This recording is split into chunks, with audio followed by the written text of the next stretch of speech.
오늘은 드디어 이제 로라 이제 마이크로소프트에서 낸 논문이고, 정식 제목은 로라 로우 랭크 어댑션 오브 라지 랭귀지 모델입니다. 이제 정리를 하면, 큰 사전학습 모델을 다운스트림 태스크에 적응시킬 때 모델 전체를 다시 학습하는 대신 아주 작은 행렬 2개만 학습하는 방법.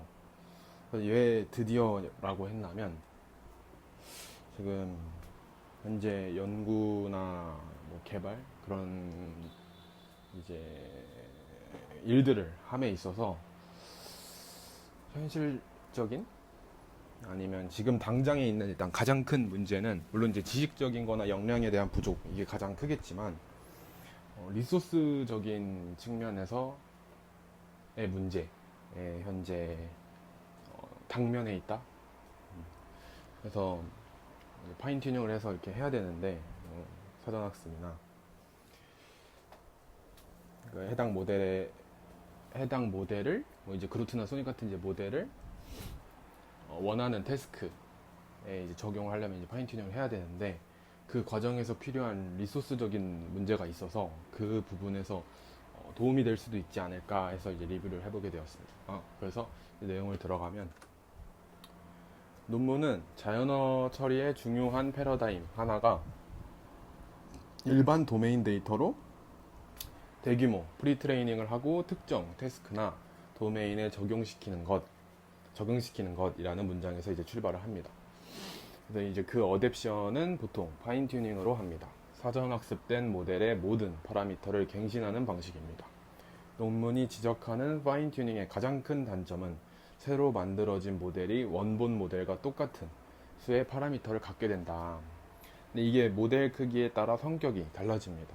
GPT-2나 이제 로볼타 라지 정도까지는 논문 표현으로 단순한 이제 불편함인데, 저장 공간을 좀 더 쓰는 정도인데, 이제 GPT-3 175빌리언으로 가면 얘기가 달라진다.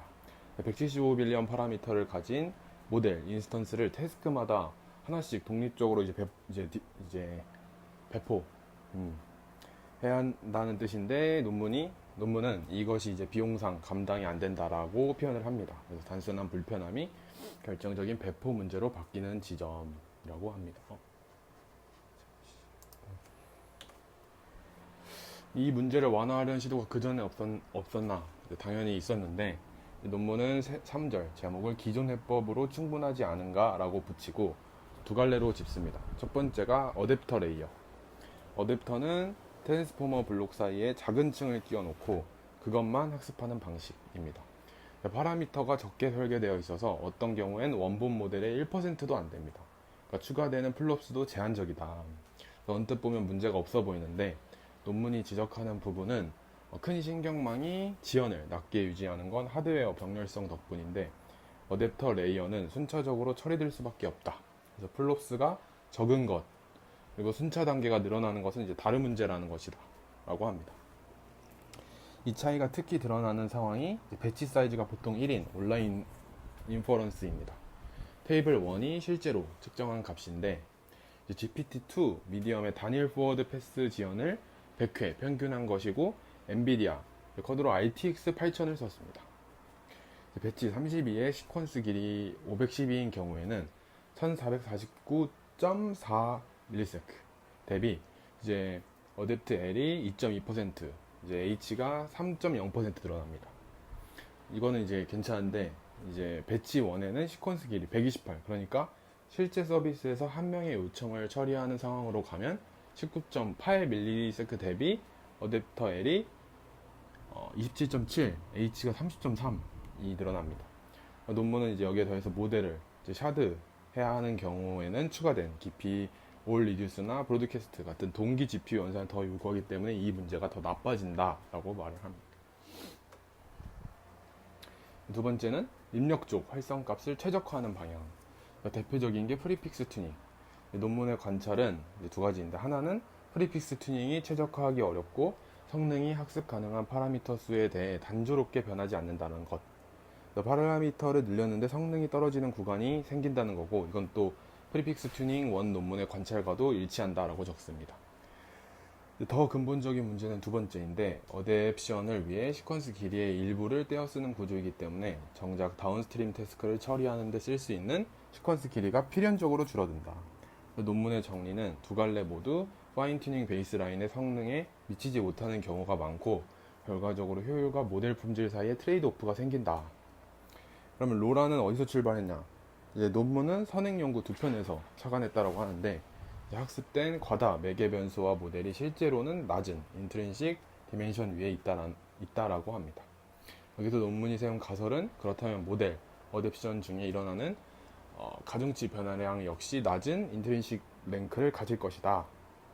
이 한 줄이 논문 전제의 출발점입니다. 이제 방법인데, 왼쪽 그림이 논문의 피규어 1입니다. 이 그림 하나가 방법의 전부다 라고 봐도 부족함이 없을 것 같다.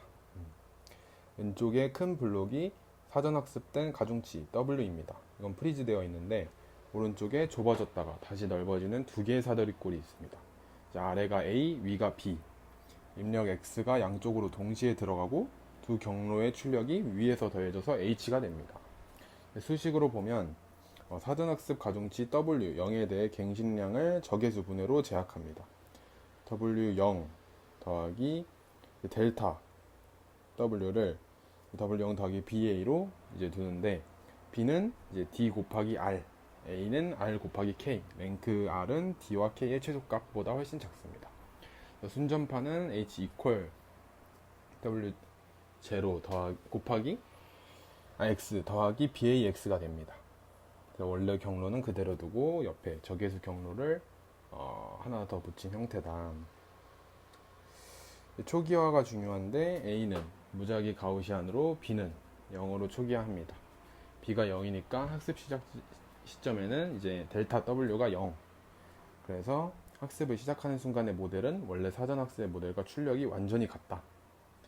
그다음 이제 마지막으로 델타 WX의 알파 나누기 R을 곱해 스케일을 합니다. 알파는 R에 대한 상수인데, 이제 아담으로 최적화할 때 알파를 조정하는 것은 초기화를 적절히 스케일했다면 러닝 레이트를 조정하는 것과 대체로 같습니다. 그래서 논문은 처음 시도한 R 값에 맞춰 알파를 정하고 이후로는 조정하지 않습니다. R을 바꿀 때마다 하이퍼 파라미터를 다시 맞출 필요를 줄이는 장치입니다. 이 단순한 설계에서 이제 논문이 강조하는 성질이 두 가지가 나오는데, 첫 번째, 로라는 풀 파인 튜닝의 일반화다. 모든 가중치 행렬에 로라를 적용하고 바이어스까지 학습하면서 R을 사전 학습 가중치 행렬에 랭크로 두면 풀 파인 튜닝의 표현력을 대략 회복합니다. 논문은 이걸 다른 방법들과 비교해서 정리하는데, 이 부분이 또 인상적인 점이 있습니다. 학습 가능한 파라미터 수를 늘려갈 때 로라는 원본 모델을 학습하는 것으로 수렴합니다. 반면 이제 어댑터 계열은 MLP로 수렴하고, 프리픽스 계열은 긴 입력 시퀀스를 받지 못하는 모델로 수렴합니다. 즉 다른 방법들은 아무리 키워도 원래 모델이 될 수 없는 구조라는 얘기입니다. 두 번째, 추가 인퍼런스 레이턴시가 없습니다. 앞에서 어댑터의 문제로 지적했던 이제 지점인데, 배포할 때 W 이퀄 W0 더하기 BA를 명시적으로 계산해서 저장해 두고 평소대로 추론하면 됩니다. BA도 W0와 같은 D 곱하기 K 크기이므로 그냥 더해집니다. 그러면 추론 경로가 원본 모델과 완전히 동일해집니다. 다른 태스크로 전환할 때는 이제 BA를 빼고 다른 B 프라임, A 프라임을 더하면 됩니다. 이것도 메모리 부담이 아주 적은 빠른 연산이다. 논문은 이제 여기서 나오는 한계도 같이 적는데, 추가 지연을 없애려고 A와 B를 W에 흡습시키기로 했다면 서로 다른 A와 B를 쓰는 여러 태스크의 입력을 하나의 포워드 패스로 배치하는 것이 간단하지 않다. 물론 이제 지연이 중요하지 않은 상황이라면 합치지 않고 샘플별로 로라 모듈을 골라 쓰는 것도 가능하다라고 덧붙입니다. 트랜스포머에 실제로 적용할 때 어디에 붙였는지입니다. 셀프 어텐션 모듈에는 이제 각 4개의 가중치 행렬이 있고 MLP 모듈에 2개가 더 있습니다. 논문은 어텐션 가중치만 적용시키고 MLP 모듈은 프리즈합니다. 단순성과 파라미터 효율을 이유로 들고 MLP 레이어나 레이어 놈 바이어스를 적용시키는 시험은 향후 과제로 남겨둔다라고 합니다. 대부분의 실험에서는 WQ와 WV 두 개에만 로라를 적용합니다. 이제 실용적 이득이 이제 나오는데, 학습 VRAM은 GPT-3 175 빌리언 기준으로 1.2TB에서 350GB로 줄어듭니다. 체크포인트 크기는 R을 4로 두고 쿼리와 밸류 투영 행렬만 적응시켰을 때 350GB에서 35메가로 대략 10,000배입니다. 학습 가능한 파라미터는 약 10,000배 줄고 학습 처리량은 풀 파인 튜닝 대비 25% 빨라집니다. 대부분의 파라미터에 대해 그라디언트를 계산할 필요가 없기 때문입니다. VRAM이 줄어드는 이유는 이제 명확한데, 아담으로 학습하는 큰 트랜스포머에서 R이 D 모델보다 훨씬 작으면 얼려둔 파라미터의 옵티마이저 스테이트를 저장할 필요가 없어집니다. 최대 3분의 2까지 줄어듭니다. 논문은 여기 하나 더 붙입니다. 체크 포인트가 35MB라는 건 사전학습 가중치를 VRAM에 올려둔 기계 위에서 여러 개의 맞춤 모델을 즉석에서 갈아 끼울 수 있다는 뜻입니다. 결과를 보면 이제 실험은 이제 로버트 A에서 이제 GPT-3 175 빌리언으로까지 올라가는데, 모든 실험에 엔비디아 테슬라 V100을 썼습니다. 표에서 초록으로 강조한 줄이 이제 로라인데,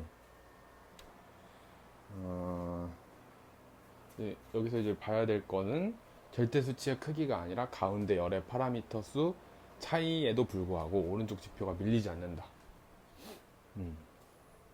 그러니까 파라미터가 확연히 차이가 이렇게 많이 나는데도 불구하고 지표가 괜찮게 나온다. 마지막 스트레스 테스트로 GPT-3 175 빌리언까지 올라갑니다. 세 가지 데이터셋인데,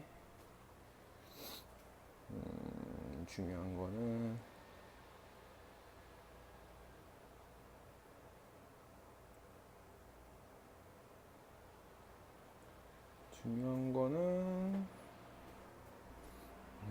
풀 파인 튜닝 그리고 로라 이렇게 비교를 했는데, 로라가 세 데이터셋 모두에서 그러니까 파인 튜닝 베이스라인과 같거나 그것을 넘어선다. 아래 피규어 2는 X축이 학습 가능한 파라미터 수의 로그 값, Y축이 검증 정확도. 그래서 여기서 보이는 게 하나 더 있는데, 모든 방법이 파라미터 수를 늘린다고 단조롭게 좋아지지는 않는다라는 것입니다. 그리고 특히 이제 프리픽스 임베딩 튜닝에서 특수 토큰이 256개를 넘거나 프리픽스 레이어 튜닝에서 32개를 넘으면 성능이 크게 떨어집니다. 앞 슬라이드에서 말씀드린 단조롭지 않다는 관찰이 실제로 그림에 나타나는 겁니다. 원인에 대해서는 이제 논문이 조심스럽게 언급을 하는데, 이 현상에 대한 철저한 조사는 이 연구의 범위를 벗어난다. 특수 토큰이 많아지면 입력 분포가 프리트레이닝 데이터 분포에서 더 멀어지는 것이 원인일 것이라고 추측한다 라고 합니다.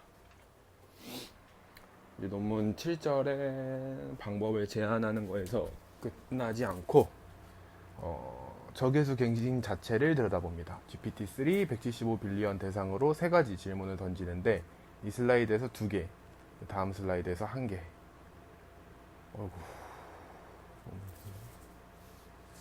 이제 첫 번째 질문은 파라미터 예산이 정해져 있을 때 어떤 가중치 행렬을 적응시켜야 하느냐. 논문의 정리는 랭크 4만으로 델타 W의 정보를 충분히 담기 때문에 한 종류의 가중치를 큰 랭크로 적응시키는 것보다 더 많은 가중치 행렬을 적응시키는 편이 낫다라고 합니다. 다음에 이제 두 번째로는 최적의 랭크가 얼마냐. 그래서 테이블 6가 R을 1, 2, 4, 8, 64로 바꿔본 결과입니다. WQ와 WV를 함께 적응시킨 경우 R이 1일 때 이제 위키 SQL 73.4, 실제로 R이 64일 때 거의 차이가 없다. 반면에 이제 WQ만 적응시키면 R이 1일 때 68.8, 4일 때 70.5, 그래서 더 큰 R을 필요로 한다. 논문은 랭크가 1만큼 작아도 충분하다는 것이 이제 좋다, 괜찮다, 정확히 이제 놀랍다라고 직접 적고, 이것이 갱신 행렬 델타 W가 아주 작은 인트린식 랭크를 가질 수 있음을 시사한다라고 봅니다. 근데 또 여기서 논문이 각주로 이제 좀 이렇게 캄다운? 그러니까 선을 하나 이제 이렇게 긋는데, 작은 R이 모든 태스크나 데이터셋에서 통할 것으로 기대하진 않는다. 예로 이제 드는 이제 사고 실험이 다운스트림 태스크가 프리트레이닝에 쓰인 언어와 다른 언어라면 전체 모델을 재학습하는 쪽이 작은 R의 로라보다 확실히 나을 수 있다라고 합니다. 네, 델타 W는 이제 무엇을 하고 있는가에 대해서 정리를 했는데, R이 1이어도 된다라는 주장을 뒷받침하기 위해 논문은 학습된 행렬을 직접 들여다봅니다. R을 8로 학습한 A와 64로 학습한 A를 각각 특이값 분해하고 두 부분 공간이 얼마나 겹치는지를 잽니다. 이제 0에서 1 사이고 1이면 완전히 겹친다라는 건데, 상위 특이 벡터에 해당하는 방향들은 R 이퀄 8과 R 이퀄 64 사이에서 크게 겹치는데 나머지 방향들은 그렇지 않다. 그리고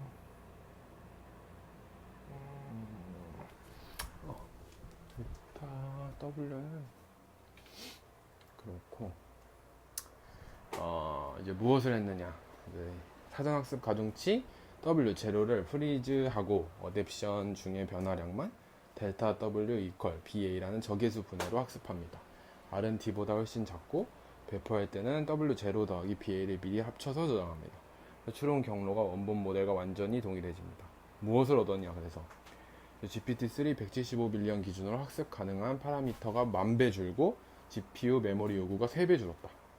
그러면서 이제 로버타, 디버타, GPT-2, GPT-3 모두에서 파인튜닝과 같거나 더 나은 품질, 그리고 어댑터와 달리 추가 인퍼런스 레이턴시가 없었다. 여기에 더해서 논문은 언어 모델 적용에서의 랭크 디피션시를 실증적으로 조사해 놓았습니다. 이제 마지막으로 이제 논문은 트랜스포머 언어 모델에 초점을 맞췄지만 제안한 원리는 덴스 레이어를 가진 어떤 신경망에도 일반적으로 적용된다라고 밝힙니다. 이제 항공 과제로는 두 가지를 드는데, 하나는 다른 효율적 어댑션 방법과의 결합, 서로 직교하는 개선을 줄 수 있다라고 보고, 다른 하나는 파인 튜닝이나 로라 메커니즘 자체에 대한 규명, 그리고 프리트레이닝에서 학습된 특징이 다운스트림에서 잘 동작하도록 어떻게 변환되는지가 명확하지 않은데, 아직은 로라가 풀 파인 튜닝보다 이 질문에 답하기 쉽게 만든다라고 적습니다. 네, 이상으로 발표를 마치겠습니다. 감사합니다.